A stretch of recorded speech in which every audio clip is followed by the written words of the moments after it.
Find the density of the object. So you already know how to find density. Density is usually just the mass divided by the volume. But in this example right here, you don't know what the volume of this container is, so you can't figure out what the volume is using traditional methods. So what I'm saying is we've got this force scale here. It measures the force or the weight of this object. So when the object is in air, the weight is 40 newtons. Now, if you put the object in water, if you submerge it in water, and then you weigh it while it's in water, then the weight is going to be 32 grams. And so why is it going to weigh 32 grams and not 32 newtons instead of 40 newtons? It's because there's a force of buoyancy pushing up. This would be the buoyant force. And we can see what that's going to equal. If we take what the actual weight is minus the apparent weight, that would give us what the buoyant force is going to be equal to. So we would say that the force in air minus the force in water is going to give us the buoyant force. Okay? And this has to do with Archimedes Principle. That's what we're going to be referring to. Archimedes Principle says that the volume of any object, it could be a nice clean object like a cube, or it could be any weird looking object, is going to take the volume of the water that's displaced when submerged. So the amount of water that's getting pushed away, that volume is going to equal the volume of that. That's pretty simple. All right, so we have this. And so the buoyant force is equal to 8 newtons. All right. Now, there's another equation for the buoyant force that we've already talked about. The buoyant force, FB, is equal to the mass of the liquid that's displaced times gravity. And so what is the mass of the liquid displaced? Well, we could write that as the density of the liquid times the volume that's moved. So the volume of the liquid that's displaced is equal to the volume of this object right here. So if we were to able to figure out what the volume here is, we've essentially figured out the volume of the solid. And so what we can do is set the 8 newtons that we got from here equal to the buoyant force, and the buoyant force is going to equal rho times the volume, that's m, times g. And so from here, we can solve for the volume. The volume displaced is going to equal, it looks like the buoyant force divided by the density of the liquid multiplied by g. And so that's 8 newtons times the density. The density of liquid, this is water here, so that's going to be 1,000 kilograms per cubic meter multiplied by 9.8 meters per second squared. I don't know why I even put that there. I didn't put units for any other thing. And when you do that, you will get units for volume. Okay, so the volume is going to equal 8.16 times 10 to the power minus 4 meters cubed, I believe. Yeah. So now that we have the volume, we can solve for the density of the solid. Whoop. How do you solve for density of anything? Density is always equal to the, so this is the density of the solid, is equal to the mass of the solid divided by the volume. Okay, so the mass of the solid, well, we know that the force of gravity, the weight is 40 newtons. So if we want to know what the mass is, we take 40 divided by 9.8. That'll give us the mass. So it's going to be the force of gravity in air divided by g, that's the mass, divided by the volume.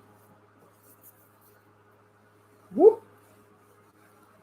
And so plugging that in, we will get 40 divided by 9.8, all divided by the volume that's being displaced, 10 to the minus 4 meters cubed. And when you do that, you will get the density of the solid. The density of the solid is going to equal 5,000 kilograms per meter cubed. So what's the density of the solid? It looks like the density of the solid is going to be 5 times the density of water, of the liquid. Okay, so that's how you find it. To recap, we don't know, this could be some weird looking shape right here, so you don't know how high it's going to, like what the volume is. So in order to find the volume, we have to use Archimedes Principle. Once we have the volume, then we can plug it into our density equation, which is just the mass divided by the volume, and you'll be able to figure that out. So it's a nice, interesting way to solve for the density of any solid, as long as you have a scale that measures it. And here's another way of doing it. Let me erase this.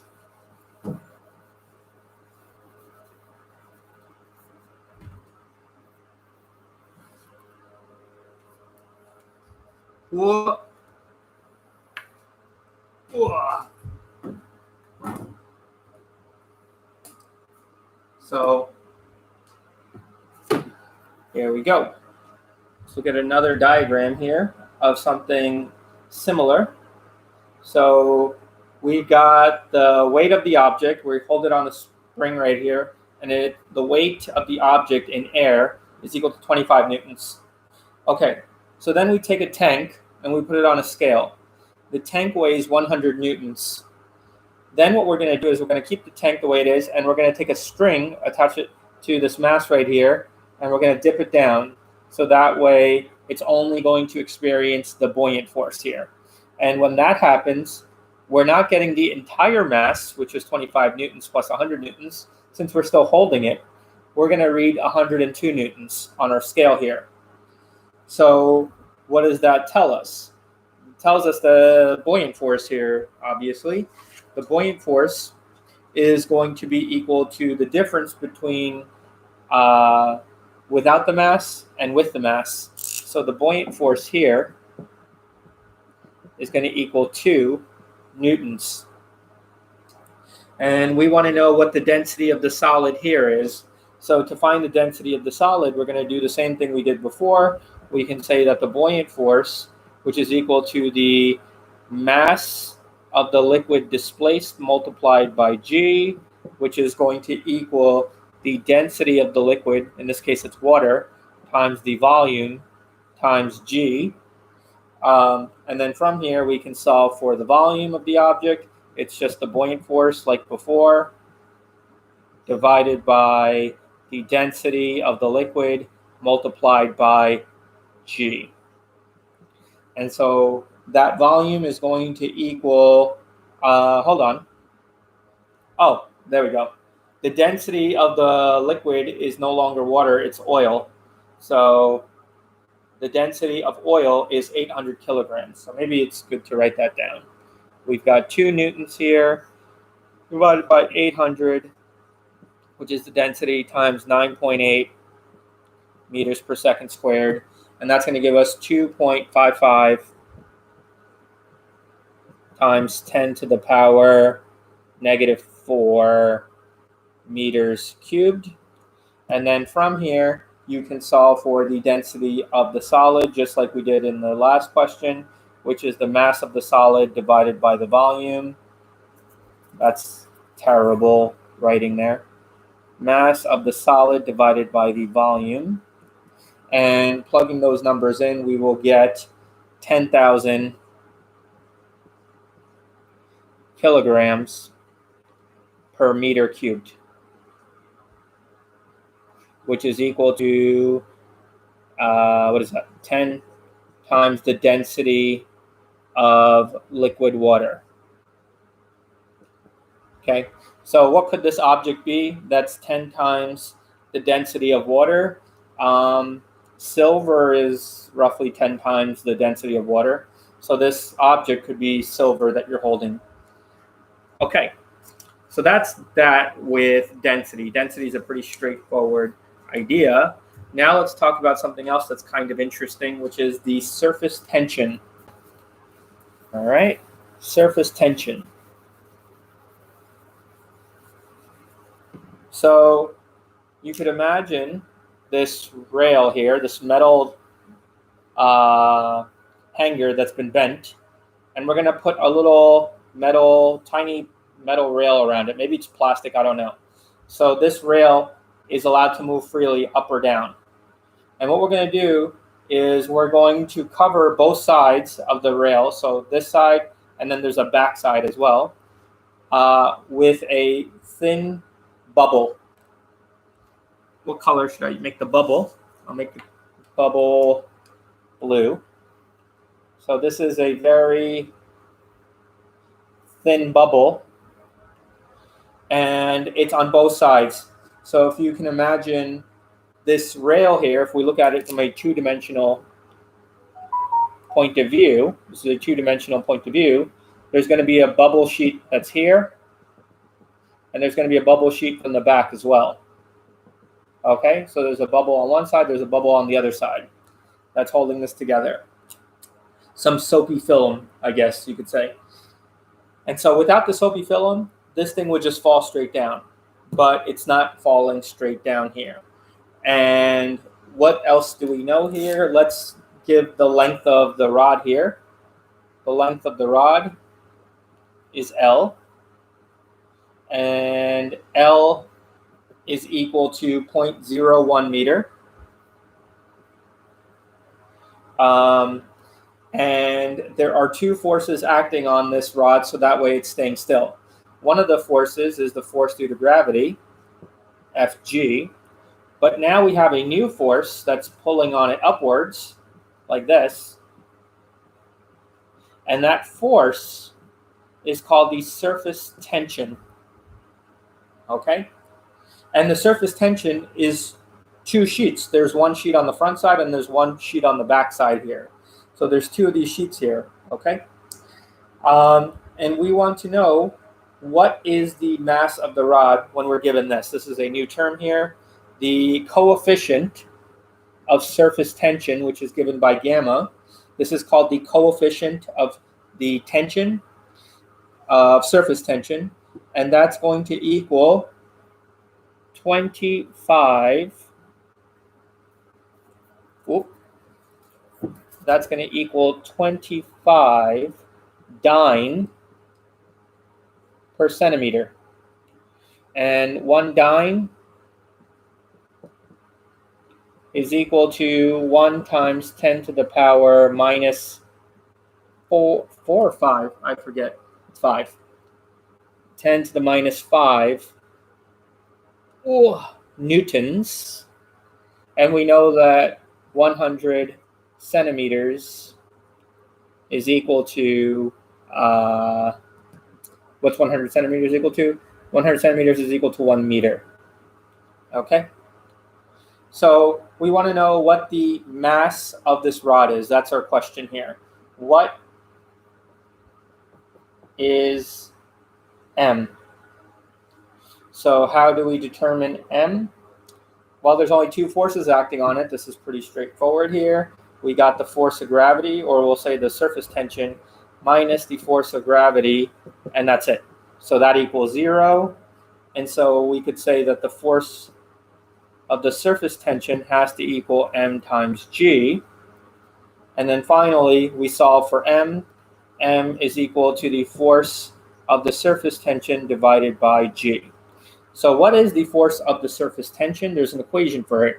The force of the surface tension is given by the coefficient of surface tension multiplied by the length of the surface tension. In this case, it's going to be both sides.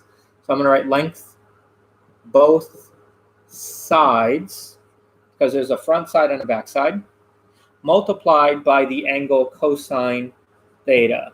In this case, the angle is going to be 1. It's not going up or down. It's going straight up. So cosine theta is going to be equal to 1. In the next example, we'll look at when cosine theta is not equal to 1. So this is what our equation is. And so we could write this down as the coefficient of static surface tension multiplied by 2 times L, because you have an L on the front side and L on the back side. And cosine theta is 1, so that term goes away, divided by G. All right? And so you just plug in for everything here. Just make sure you change the gamma, which is in dynes per centimeter. Dyne is another unit for newtons, as you can see right here. So you got to convert that into newtons per whatever. Let's just do that out. So we will get 2 times 25 dynes per centimeter, and 1 dyne is equal to 10 to the power minus 5 multiplied by 100 centimeters is equal to 1 meter. So we got the 2, we got this, and we just need L. L is equal to 0.1 meter. And we divide that by 9.8 meters per second squared. So the mass of this object will equal 5.1 times 10 to the power minus 4 kilograms, or maybe it's easier to see it like 0.51 grams. Okay, so this rod has a weight of 0.51 grams. So that's how you do surface tension. So let's look at another example.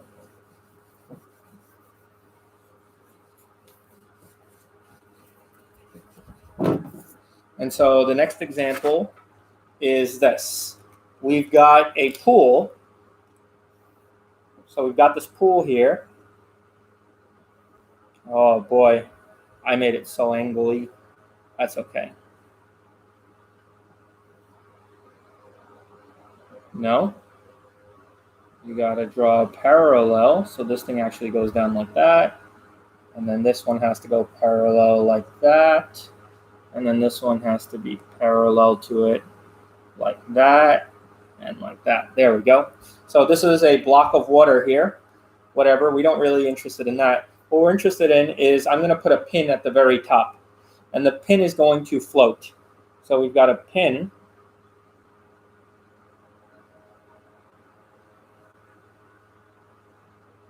Okay, you got a hairpin or whatever, a tiny little pin that's on the surface of this water right here. Now, when it's on the surface of the water, it's going to actually push down, sort of like Jell-O. When you put your finger on Jell-O, it warps the surface of the Jell-O. If you put a pin here and it's floating, it's going to warp the surface of the water. So it's going to be pushed in a little bit. And because it's pushed in, it's going to form an angle. So the angle wants to be straight. Ooh. Oh, this is hard. Okay. So the angle right here is theta between the warping and this straight line that goes through here. And maybe I can draw it a little bit better if I zoom into it. So I'm going to zoom into here. So we're going to look at just the tip of the pin. Here's the tip of the pin, and it's being warped at that point in space, something like that. And so we're going to get two different, this thing wants to be straight, but it's at an angle like this because of the warping, and that's going to form an angle theta. Okay? And the length of this pin is L, where L is equal to 5 centimeters. It's a tiny little pin. Something interesting is, what if I put a pin that was much bigger, it had more mass? It was a lot bigger too. So if that were the case, we would see an even more kind of weird looking deformation here, like that. but the angle would decrease. So the larger this object is, the smaller this angle is going to become. We can call it theta prime. Okay? So just keep that in mind. The larger it is, the less you're going to get that little warping effect then. Something that's interesting about this object is that the density of the pin is more than the density of water. And we know that things that are more dense than other things will tend to sink. If it's less dense, then the buoyant force will push it up. But the pin here is much more dense than water. So why is it floating? Well, it's floating not because of the buoyant force. It's floating because of surface tension, the force due to surface tension, as a matter of fact. So there are two forces acting on this object at the top. There's no buoyant force because there's no water being pushed away. Maybe there's a little bit, but not really. It really has to do more with the surface tension. So the reason why this pin is staying afloat is the surface tension is negating the force of gravity. And what I want to know is, what is the maximum force? So what is the maximum mass that you could put here and it's going to stay afloat? What else do we need to know? We need to know what the surface tension for water is. The surface tension coefficient for water is given by 72.8 dynes per centimeter. That's just the unit we use. There is another unit, but we'll just stick to this one for now because it's in MKS, or scientific notation. Scientific, what is it called? SI units, whatever SI stands for. So how do we find the maximum force? There are two forces acting on it, and we just add them together. So the force of the surface tension is going to equal the weight of the object. And so here we would get, what's the equation? It is gamma times the length, again, from both sides, because there's an angle here that's warping and there's an angle right there that's warping. So L from both sides multiplied by cosine theta equals m times g. Now, if you want the maximum force, that's when the angle goes to 0. And so if we want the maximum mass, we want the angle to be at 0. So at cosine theta equaling 1, we would get m max. So plugging this boundary into my equation here, I would get gamma times 2L, because it's the length from both sides, is equal to m max times g, and we can divide both sides by g, and we would get the maximum mass, and that's going to equal 7.4.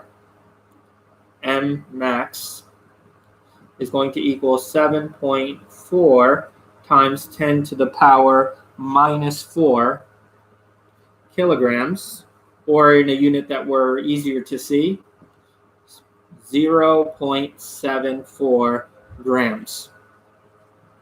So your pin has to weigh 0.74 grams. Hey, C-dubs, 0.74 grams in order for the pin to stay afloat. Okay? The last question is, let's assume we knew the mass of this. Whoa. What if we said that the mass of the pin was less than that? It was 0.5 grams. So if the mass of the pin is 0.5 grams, what is the angle? What is the angle that's going to be formed here? So this time we're actually asking for the angle, and so we just use our equation here, gamma times 2L times cosine theta, because now we're going to have a theta here, is equal to m times g. We know what m is in this case, and we're solving for cosine theta. So cosine, beta is equal to the arc cosine of mg divided by 2. Oh, that's weird. This and this, they're just flips of each other. So I'll write as gamma times 2L. Okay? And you plug that in, you will get an angle of 47.7 degrees, and we can approximate that to 48 degrees. So your surface tension, will cause the needle to form an angle of 48 degrees. And so that's how you do that. The last thing I'm going to mention is this. You can use this surface tension idea for some really interesting problems. I'm not going to work this one out, but you can try it if you want. For example, if you go to the park later and there's a pond there, maybe what you might see is a bug, a little tiny bug, that's on the surface of the pond here. Okay? And so it's got a little leg right here, it's got a little leg right here, a little leg right here, and there's another leg there, another leg there, another leg right there. And it's some round looking shape right there. So if we zoom into that, we would see the leg something like that on water.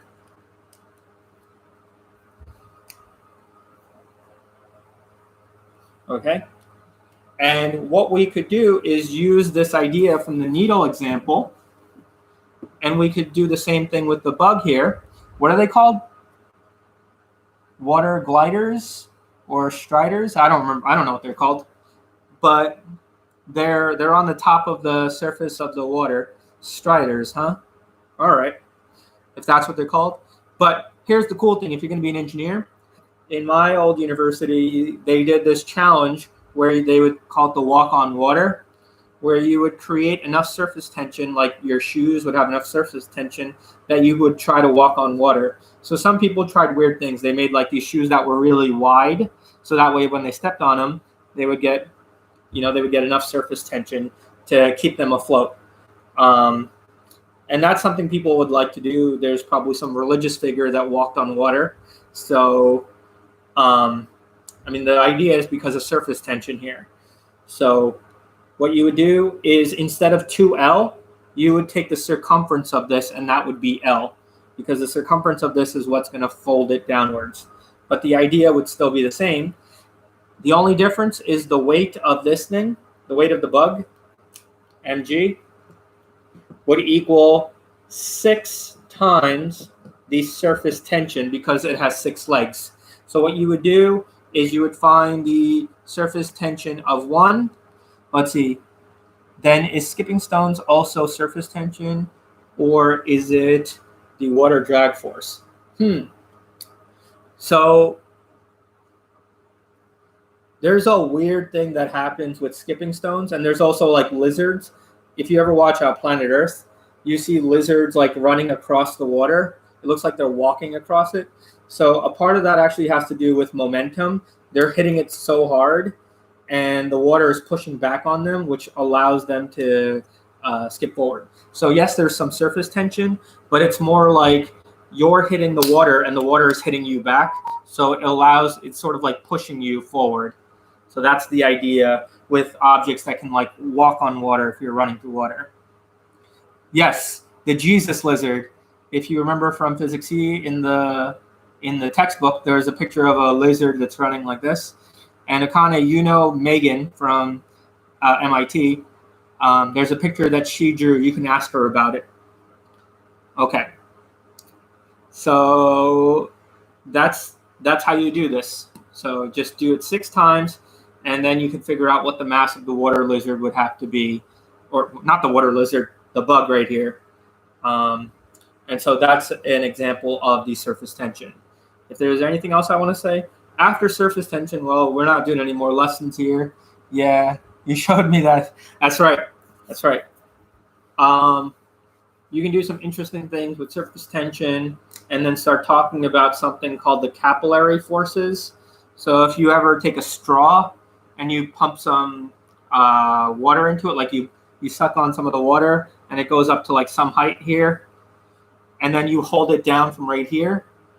You can keep the water in there, but when you let it go, the water will go down. That has a little bit to do with surface tension.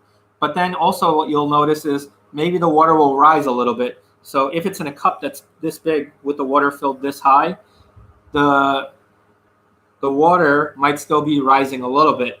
And the thinner the straw is, the higher the water will go. And this is how trees, like these very large trees, will get water. They have these little branches that are very, very thin, and they can absorb water using this idea called the capillary force, which is similar in idea to the tension force, the surface tension force. If you go in space, something really cool happens. So water takes the shape of whatever it's inside, but in space, water, they have videos on YouTube, takes the form of some spherical looking thing right here. And it's going to hold that space. It's not going to break apart anymore because there's a surface tension that's holding it together. So you would have to literally like cut it in order to separate it. Otherwise, it'll stay in this weird looking bubble right here because of the surface tension. Okay. Fire does something similar too. If you light a candle in space, something really interesting happens.